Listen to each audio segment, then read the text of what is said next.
Hello, friends, and welcome back to r/ProRevenge. Today we have a brand new set of great stories for you to enjoy, so sit comfortably, and here we go. Steal my guitar? Say goodbye to everything you own. Background: my friend, who I'll call James, and I are in a band, and his grandpa on his mom's side of the family allows us to use his house as a practice space, since hauling things back and forth can be a pain, and we tend to leave a lot of our equipment over there. Up until a few months ago, both of his parents were also living at his grandpa's house. A few months back, his parents got in a huge fight because his father's basically a deadbeat, hasn't had a job in a decade, and outright refuses to look for work. At this point, she's basically had enough of him, tells him to get his possessions and move out. He moves out, but ends up leaving the majority of his stuff in the garage. This is a huge pain in the butt because his stuff is stacked to the ceiling in boxes and taking up half the garage. She gave him a month's notice to come and get his stuff, but he never did. He ended up moving back in with his dad, James' grandpa on his dad's side. Last week, out of nowhere, James gets a series of angry and borderline threatening texts from his dad, wanting to know what James had done with his old drum kit that his dad had left in the garage. He was all paranoid that we might be trying to sell it because a similar drum kit popped up on Craigslist recently that he thought was his. James explains to him that the kit is still out in the garage and that he can come get it at any time. His dad replied that he was going to come get the kit, but apparently still thought that we were trying to sell it on Craigslist and just hadn't found a buyer. His dad came by to get the kit when me and James weren't around, but when we came back, we discovered that not only had his dad taken the old drum kit, but had also gone through all of our music equipment and taken several $100s worth of cymbals and snare drums that belonged to James, several of our microphones, and one of my Fender Telecasters. The revenge. Me and James were rightfully PO'd that his father had done this. James called him and demanded to know why he'd taken some of our music equipment. His father told him that it was payback for trying to sell his drum kit on Craigslist, and hung up. Me and James considered just calling the cops and being done with it, but I had a better idea. Since his dad hadn't come back for the rest of his stuff after his mom gave him a month's warning, that technically meant that everything that he left in the garage was abandoned property, and we could do whatever we wanted with it. So what me and James did was have ourselves a little one-day-only yard sale of his dad's stuff, everything 5 cents apiece. Word traveled fast around the neighborhood, and soon everyone in the area was coming around to do a bit of shopping.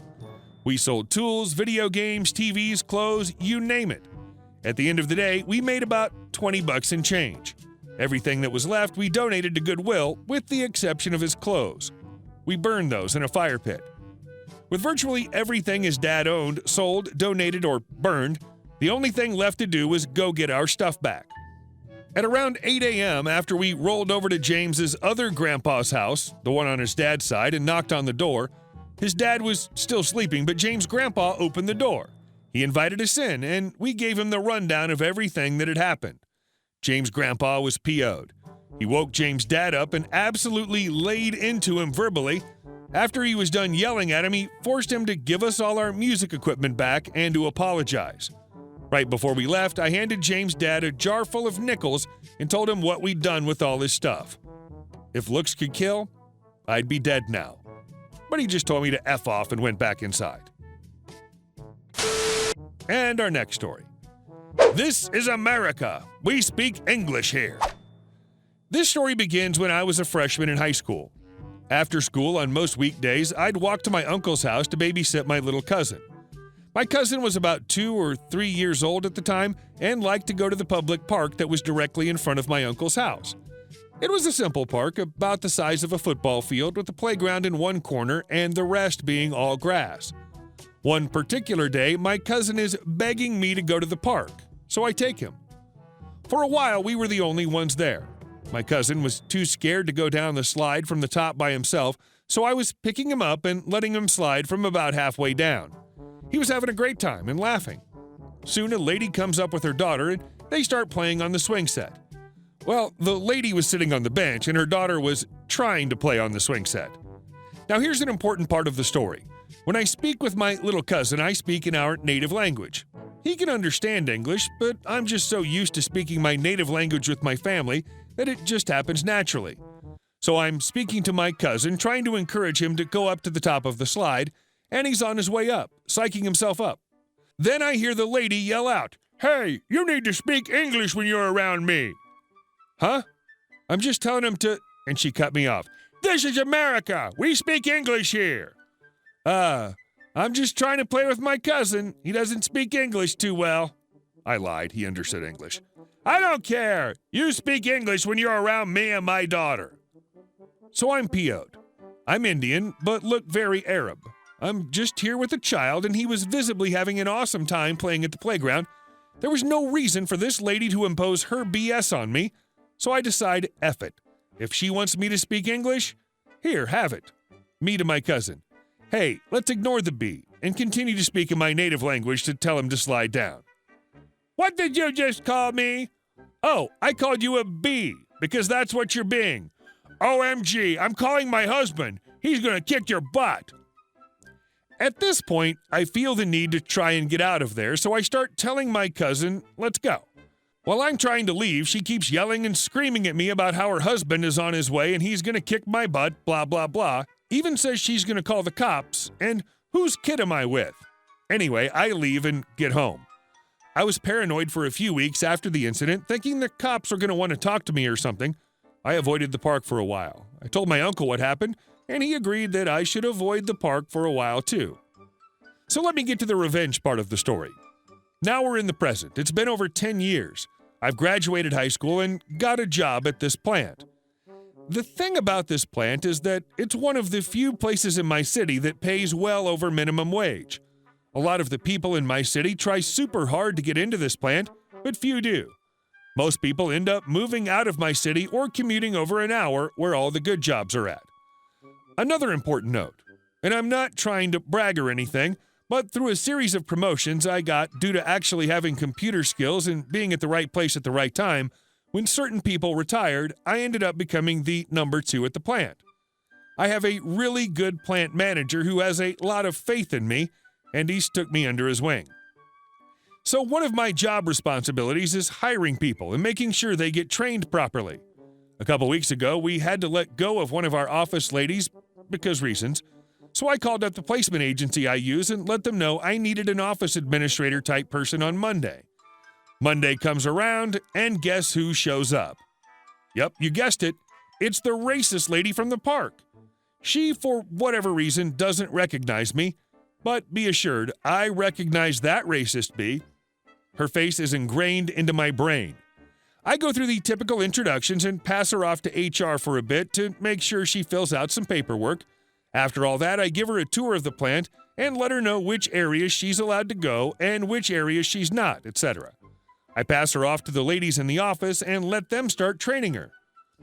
That's most of my interaction with her. I'd pop by the office throughout the week to see how she was doing and get any updates on her performance. I start to think about what I'm going to do. Do I want to keep this lady on staff?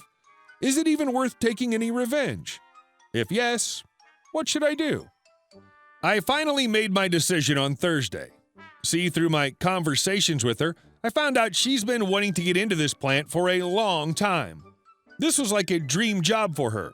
The placement agency was sending her over an hour away to commute, and she'd end up quitting and letting the agency know she preferred a shorter commute.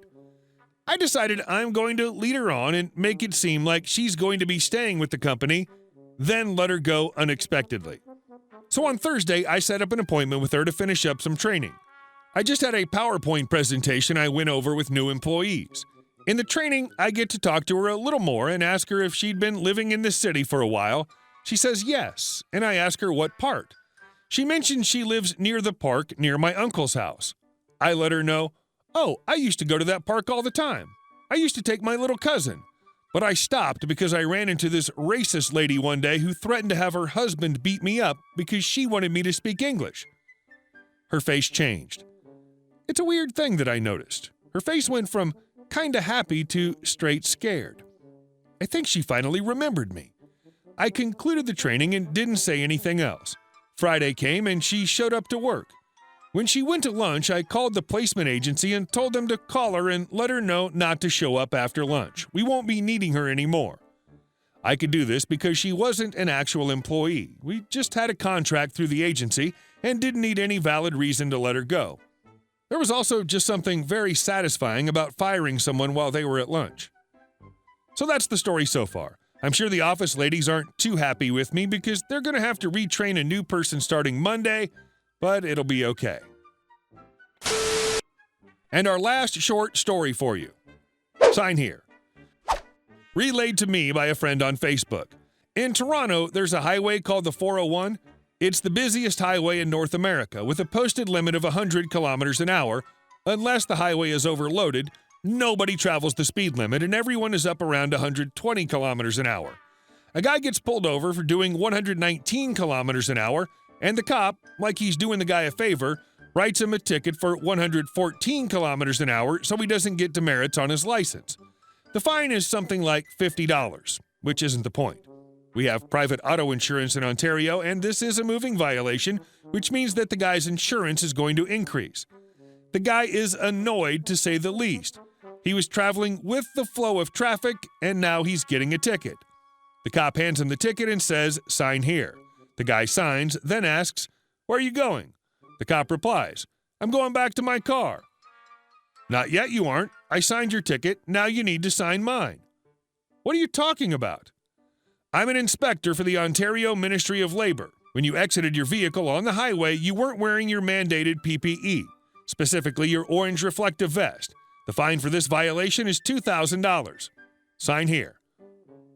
Hey guys, thank you all for watching the video to the end, and I'll see you in the next one.